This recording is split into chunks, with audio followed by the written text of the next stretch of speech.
Bismillahirrahmanirrahim. Assalamualaikum warahmatullahi wabarakatuh. Waalaikumsalam warahmatullahi wabarakatuh. Halo semuanya, selamat pagi. Apa kabar nih? Semoga sehat selalu ya. Bertemu dengan saya Andiani Eka dan rekan saya Atrasina Kesatina di acara talk show dengan tema AADP. Ada apa dengan? Pelakor dan pebinor. Nih, kita ngomongin pelakor dan pebinor nih Kak Andiani. Kira-kira Kak Andiani tahu nggak sih apa itu pelakor dan pebinor? Atau pernah punya pengalaman jadi pelakor? Waduh, parah nih, parah. Sebetulnya belum terlalu paham apa itu pelakor, pebinor. Cuman suka mendengar di TV-TV, di Indosiar, kayak gitu. Kayak ada film azab-azab gitu teh, Kak. Banget, bener banget tuh. Banyak banget ya film Indosiar itu yang mengungkap tentang perselingkuhan ya. Tapi iya, ada juga betul. Tanggapan-tanggapan dari para netizen lah istilahnya mengenai pelakor dan pebinor. Misal aku bacain ya. Katanya itu tuh dosa, malapetaka, bahaya, azab. Aduh, ikutin Indosiar banget ini pasti. Tuh, terus katanya hubungan pelakor ya dua-duanya salah karena keduanya itu saling respon dan termasuk perbuatan atau tindakan yang disengaja. Ya mereka sengaja ya cari-cari kesalahan buat cari-cari nggak puas sama pasangan sendiri, akhirnya mereka cari kepuasan lain dari pasangan sendiri. Nah juga katanya mereka tuh nggak pernah bersyukur sama apa yang dikasih, maunya lebih terus karena mereka merasa mereka tuh sempurna. Makanya dia merasa kalau bisa nih aku rebut nih pasangan ini nih gitu.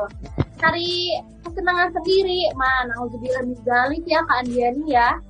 Terus juga nih ada pantun lucu dari netizen katanya. Aku bacain, kamu 10, aku 11, kamu selingkuh, aku balas. Aduh, mantap. Bener. Semoga kita dihindarkan ya dari perselingkuhan ya Kak Andiani ya. Amin ya Allah ya Rabbal Alamin. Kalau menurut Kak Andiani sendiri gimana nih tentang pelakor dan pebinor? Waduh, parah. Tapi ya, aku masih bingung nih soal pelakor pebinor. Nah, mending kita tanyain aja langsung ke pemateri yang hadir dalam acara kali ini. Di sini kita kehadiran Kak Ayu dan Kak Citra. Assalamualaikum Kak Ayu, Kak Citra. Waalaikumsalam warahmatullahi wabarakatuh. Waalaikumsalam warahmatullahi wabarakatuh. Apa kabarnya nih Kak Ayu, Kak Citra? Alhamdulillah baik Kak. Alhamdulillah baik juga. Alhamdulillah. Pada sibuk apa nih kakak-kakak semuanya? Kalau aku sih lagi sibuk kuliah online ya. Atau ya sama organisasi. Kalau aku juga sama, sibuk kuliah online dan juga mengajar. Masya Allah mengajar ya. Alhamdulillah kita semuanya kayaknya nggak sibuk banget ya. Alhamdulillah. Nah nih langsung aja kali ya daripada bingung ngomongin pelakor pebinor itu apa gitu ya.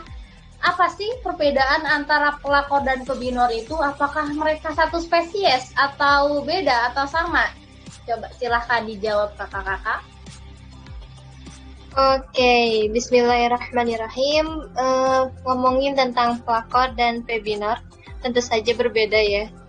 Karena istilah dari pelakor sendiri itu adalah merebut laki orang. Nah ini tuh dimulai dikenal dan digunakan untuk seorang perempuan atau si pelaku ini yang menjalin hubungan spesial dengan lelaki yang sudah beristri. Begitu pula juga dengan istilah pebinor atau perebut bini orang. Digunakan untuk laki-laki atau si pelaku ini yang melakukan hubungan spesial dengan wanita yang sudah bersuami. Begitu Kak.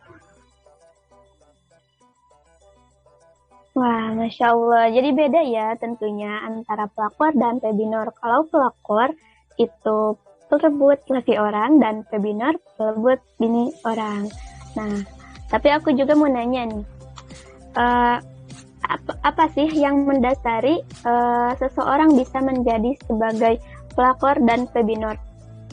Apakah karena kurangnya sumber daya manusia, atau memang muncul dari perasaannya sendiri? Bagaimana, Kak? Sebenarnya bukan sumber daya manusianya yang kurang, tapi karena keegoisan dalam diri dan bisa jadi dia ingin lebih diperhatikan oleh orang lain. Ketika mereka sudah diperhatikan oleh orang lain, ia akan nyaman dan pada akhirnya dia akan mempertahankan kenyamanannya dan takkan peduli dengan dampak yang ia hasilkan. Perselingkuhan yang diwarnai dengan hadirnya orang ketiga atau kini disebut dengan istilah pelakor atau perebut laki orang menjadi ramai diperbincangkan di lini masa. Bahkan kini banyak yang tak segan dan mengakui dirinya sebagai pelakor. Ada beberapa alasan seseorang tega menjadi perebut laki orang. Menurut psikolog klinis Stephanie Newman PhD, berhubungan dengan pria yang sudah menikah oleh sebagian orang dirasa itu lebih menantang. Ada sensasi yang didapatkan seseorang saat menjalani hubungan rahasia dengan pria yang beristri gitu. Ada juga nih wanita yang super kompetitif yang membutuhkan kompetensi berhubungan dengan suami orang meningkatkan itu rasa percaya dirinya lebih tinggi gitu. Semakin panas saingannya, semakin dia merasa lebih superior dibanding sang istri. Itu dijelaskan oleh Newman yang dikutip dari Psikologi Today. Begitu, Kak. Wah, bener banget sih Kak Ayu ya. Banyak banget tuh hal-hal yang mendasari adanya pelakor dan pebinor gitu ya. Tapi kalau menurut Kak Citra sendiri, apa sih hal yang paling mendasari orang itu tiba-tiba dia jadi pelakor nih, pengen rebut pasangan orang kayak gitu? Kenapa sih kira-kira menurut Kak Citra bagaimana? Silahkan. Oke, bisa disebut pelakor atau pebinor bukan hanya sebatas menjalin hubungan spesial saja, bahkan hingga memutus mata rantai cinta dan kasih sayang pasangan suami istri tersebut, dan lebih fatalnya lagi hingga memutus status suami atau istri orang lain sampai bercerai. Adapun kenapa seseorang bisa menjadi pebinor atau pelakor, diantaranya yang pertama itu adalah kualitas iman yang rendah, moralnya rendah, ilmunya rendah. Selain dilihat dari individu pelaku tersebut, begitupun juga dilihat dari kualitas rumah tangga yang terlibat. Nyatanya, kenapa bisa terjalin hubungan yang diharamkan ini? Karena kualitas kepribadian dari rumah tangga tersebut pun rendah, sehingga mudahnya selingkuh, adanya potensi suami atau istri yang jelek, dan selanjutnya pengalaman dikhianati. Pengalaman pernah dikhianati atau diselingkuhi terkadang membuat sebagian orang untuk melampiaskannya kepada orang lain. Terus ingin keamanan. Mereka merasa lebih aman saat menjadi selingkuhan karena mereka tidak akan diselingkuhi. Nah, rasa sakit hati karena pernah diselingkuhi ini dapat memicu munculnya tujuan saat menjalin hubungan gelap dengan orang yang sudah menikah. Selanjutnya, mencari kepuasan.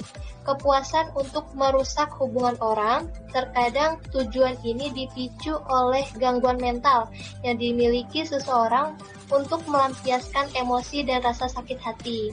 Nah, yang terakhir, yang paling fenomenal ini itu adalah motif finansial, di mana mereka hanya mementingkan kepentingan sendiri. Dan sebenarnya itu bisa masih banyak lagi beragam motif lainnya, akan tetapi yang paling fatal ialah ketika kualitas iman seseorang rendah, maka kehidupannya pun menjadi tidak terarah. Wallahu a'lam. Baik, terima kasih Kak Citra, Kak Ayu. Jawabannya begitu spesifik sekali ya. Nah, tadi hal yang paling fatalnya itu imannya yang sangat rendah yang membuat kehidupan semakin tak terarah. Nah, untuk pertanyaan selanjutnya nih, efek negatif apa saja dan hal yang paling merugikan tuh apa aja sih bagi pihak sebelah, baik itu pihak perempuan maupun pihak laki-laki? Begitu deh. Kerugian yang dialami pihak yang lain ya. Perselingkuhan bisa dibilang sebagai kejahatan yang paling besar dalam menjalin sebuah hubungan.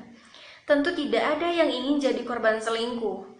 Mereka yang jadi korban selingkuh bukan hanya merasa kecewa dan sedih, tapi bagi mereka yang sudah memiliki anak itu juga akan lebih berdampak kepada anaknya.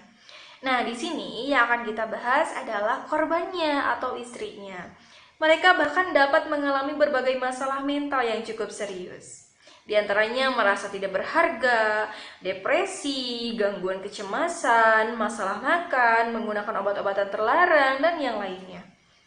Orang yang diselingkuhi akan lebih sering merasa depresi setelah mengetahui dirinya diduakan pasangannya. Rasa dikhianati membuat mereka menjadi selalu ketakutan. Seperti itu, Kak. Wah, bener banget. Bener sekali ya Kak Ayu ya. Bahwa perselingkuhan itu memang kejahatan terbesar dalam suatu hubungan. Dampak negatifnya juga sangat-sangat akan merugikan ya bagi sebuah pasangan gitu. Ada yang galau, gila malah ya kan karena diselingkuhi. Tapi sekarang nih ya kebanyakan kasus pebinor atau perebut bini orang tuh kurang terekspos daripada pelakor. Sekarang tuh kayak lebih banyak yang berbicara mengenai pelakor daripada pebinor. Kira-kira itu kenapa ya? Menurut kakak-kakak nih, apakah si laki-laki ini pinter nih menyembunyikan istri orang atau istrinya yang pinter menyembunyikan masa perselingkuhannya dari para suami? Silahkan dijawab. Oke. Baik pria maupun wanita, keduanya sama-sama punya potensi ya untuk melakukan perselingkuhan, dan itu juga sama-sama bersalah.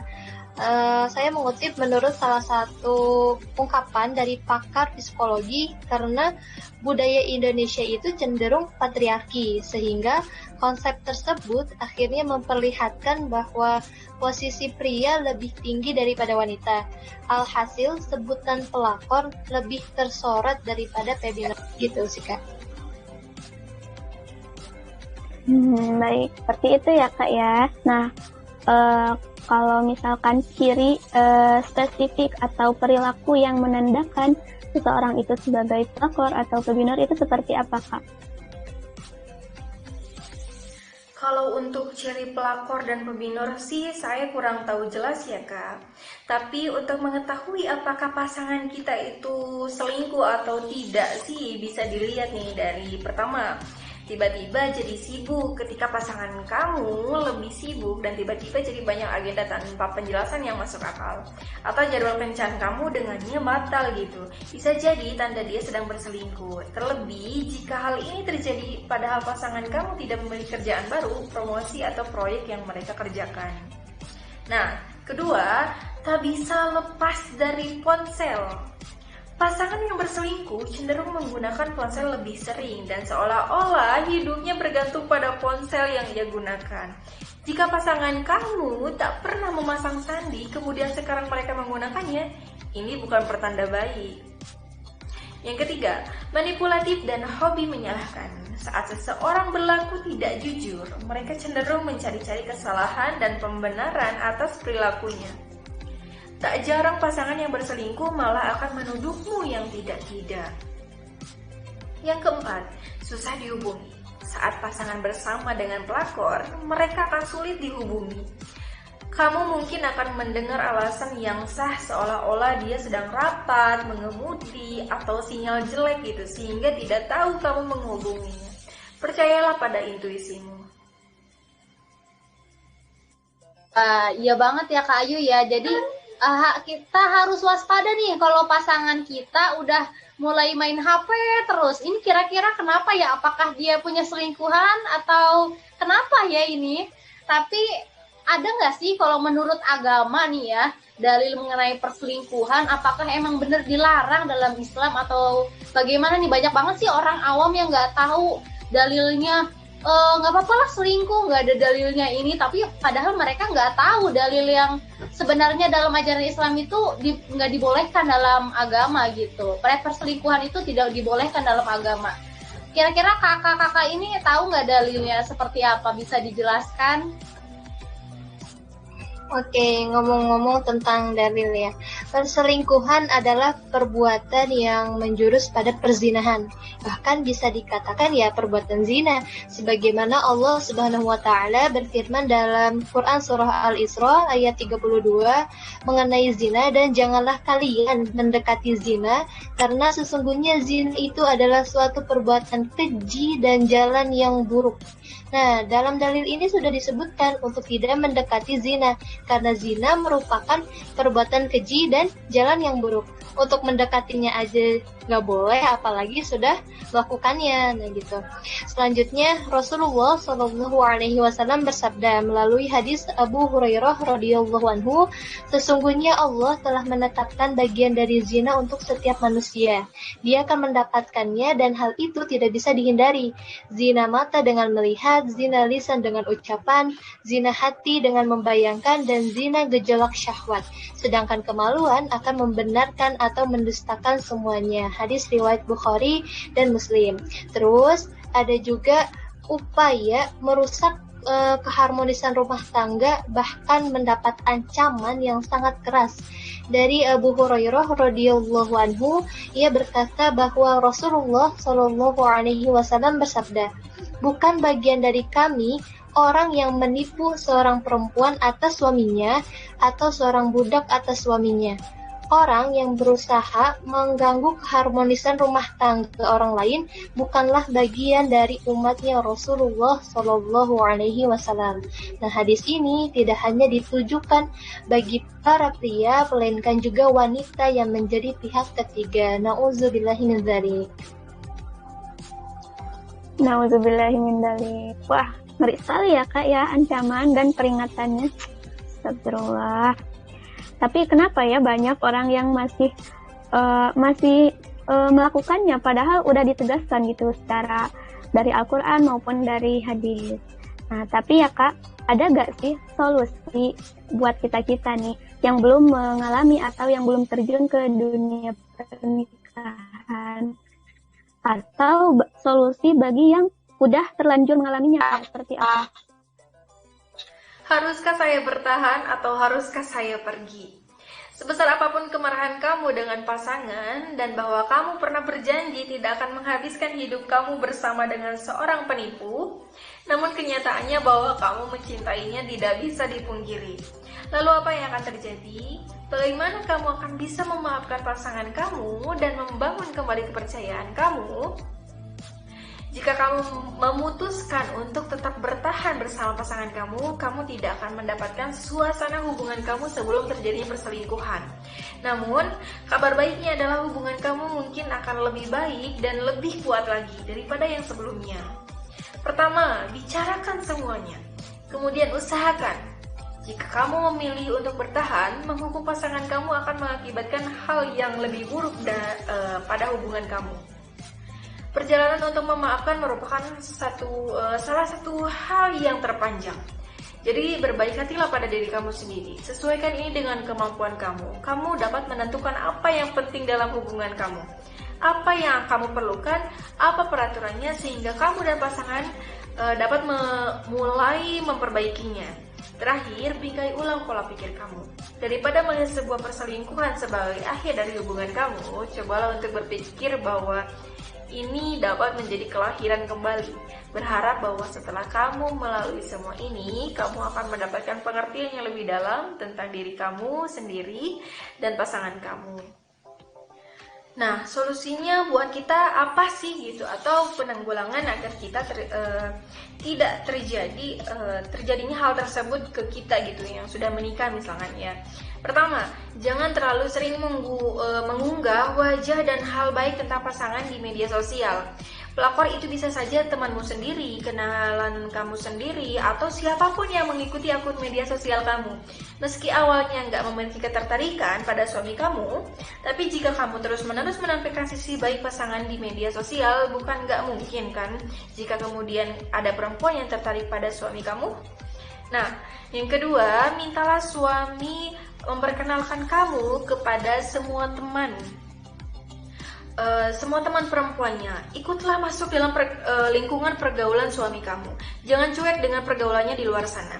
Sesekali temani dia datang di event kantor atau ikut nongkrong bersama teman-temannya juga nggak masalah kan. Dengan mengenali lingkungan pergaulan suami akan membuat kamu lebih waspada dengan kehadirannya pelakor gitu. Yang ketiga, jangan meminta bantuan pasangan sebagai perantara antara kamu dan teman perempuan kamu. Kadang ada perempuan yang nggak sadar bahwa dia telah memberi banyak peluang atau kesempatan kepada pasangannya untuk membuat affair dengan temannya sendiri. Dengan alasan lebih praktis, biasanya perempuan meminta bantuan suami untuk menyampaikan titipan pada temannya. Kalau hal ini berlangsung secara intens, akan bahaya juga. Nah, yang keempat, jangan pernah berhenti genit pada suami kamu. Perempuan yang menarik saat masih lajang belum tentu tetap menarik setelah menikah. Apalagi jika mereka berhenti genit gitu.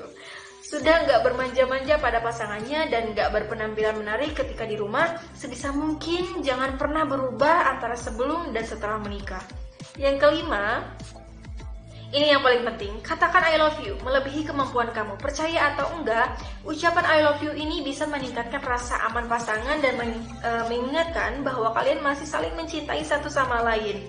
Kalau selama ini kamu hanya mengatakan satu kali dalam sehari, kamu bisa mencobanya mengatakannya 2-3 kali. Semakin sering, itu akan semakin bagus buat kamu dan pasangan kamu.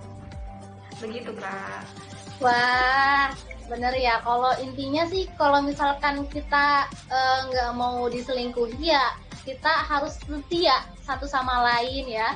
Dalam hubungan itu harus saling percaya, saling menghargai. Terus kata Kak Ayu juga bilang I love you. Aduh, setiap hari bilang I love you biar nggak luntur cintanya ya.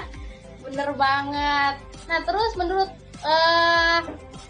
Kak Andian ini ya, kayaknya seru banget nih ya obrolan-obrolan kita tentang pelakor dan pebinor. Banyak banget nih informasi-informasi tentang pelakor dan pebinor. Dari Kak Andiani sendiri nih tanggapannya gimana?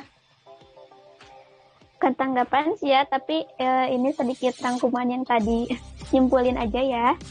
Nah, tadi saya sedikit merangkum penyebab atau pengaruh dari timbulnya seseorang menjadi pelakor dan pebinor tersebut, yaitu kualitas iman, moral, dan ilmunya sangat rendah.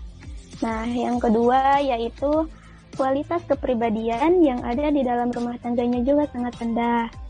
Lalu alasan lainnya juga yaitu mencari kepuasan, dan yang paling mainstream itu dari motif finansial. Seperti itu, Kak. Terima kasih kepada para narasumber ya yang telah kepada Kak Ayu dan Kak Citra yang sudah berkenan meluangkan waktunya untuk membahas seputar materi ini. Semoga apa yang kita bahas kali ini dapat bermanfaat bagi masyarakat ya. Ya. Satu lagi nih Kak Andia nih, aku ada pantun sedikit nih, berhubung waktunya mau habis nih ya. Wah, apa nih? Nah, pergi ke warung membeli ciki. Asik, membeli dari satu. Cukup di sini pertemuan kali ini, sampai berjumpa di lain waktu. Mantap.